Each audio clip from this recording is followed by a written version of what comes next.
Bienvenue les Vino Lovers dans cette nouvelle vidéo. Aujourd'hui on va parler des accords mets et vins et je vais vous donner 5 conseils pour vous aider à bien accorder vos vins et vos plats. Alors les accords mets et vins, on peut penser que c'est super compliqué au début, mais en fait si on respecte quelques principes de base, on peut déjà très bien s'en sortir sans être un expert absolu et c'est ce qu'on va voir ensemble aujourd'hui dans cette vidéo. Alors juste avant de vous partager tout ça, je vous invite à vous abonner à la chaîne pour ne pas rater les prochaines vidéos qui sortent tous les vendredis à 17 h.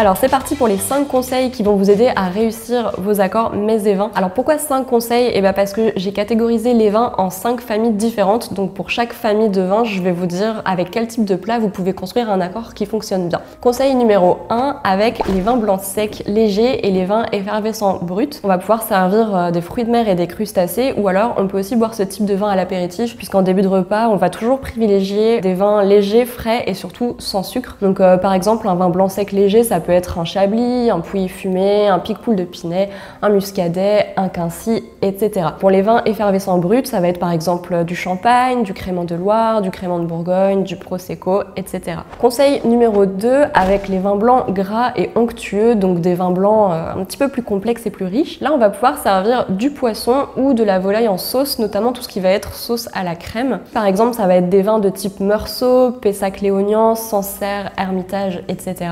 Ensuite, conseil numéro 3, avec les vins rouges légers, plutôt fruités et souples, donc pas trop tanniques. Là, on va pouvoir servir des viandes rouges ou des viandes blanches, donc par exemple du porc, de la volaille ou du bœuf. Et pour illustrer, les vins rouges légers, ça va être les vins rouges du Beaujolais, les pinots noirs d'Alsace ou les rouges de Loire comme les Chinons, Saumur Champigny, etc. En gros, au niveau cépage, ça va surtout être les pinots noirs et les gamay. Alors, conseil numéro 4, avec les vins rouges puissants, donc les vins rouges de caractère, un petit peu plus tanniques. Là, vous allez pouvoir servir des viandes rouges plus intenses ou des plats qui ont du caractère, comme par exemple du mouton, du lapin, du canard ou du gibier. Les rouges puissants, ça va être par exemple les pauillac, les fitou, bandol, cahors, corbière, etc. En fait, ce qu'il faut retenir ici, c'est qu'on associe toujours l'intensité du vin avec l'intensité du plat.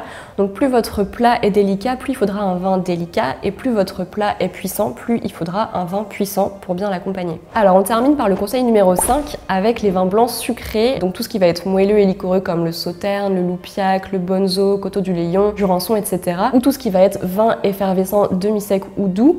Tous ces vins-là s'accordent avec des plats sucrés, donc principalement des desserts. Et voilà, maintenant vous savez avec quel type de plat vous pouvez accorder vos vins en fonction de la famille à laquelle ils appartiennent. J'espère que ces petits conseils vont pouvoir vraiment vous aider, et si vous voulez aller plus loin dans l'apprentissage des accords mets et vins, vous pouvez cliquer sur le petit lien qui s'affiche en haut à droite de la vidéo en ce moment. C'est un lien vers un cours en ligne d'un petit peu plus d'1 heure spécifiquement sur les accords mets et vins pour vraiment approfondir le sujet et comprendre comment ça fonctionne. Et voilà, c'est la fin de cette vidéo. Merci de l'avoir regardée jusqu'au bout. N'hésitez pas à mettre un petit pouce bleu si vous avez aimé ce contenu. Moi en tout cas, ça m'a fait plaisir de faire cette vidéo pour vous. Dernière chose, n'hésitez pas à me dire en commentaire quel sujet vous voulez qu'on aborde ensemble dans les prochaines vidéos, ou si vous avez une question sur ce qu'on vient de voir. Et nous, on se dit à vendredi prochain. Salut!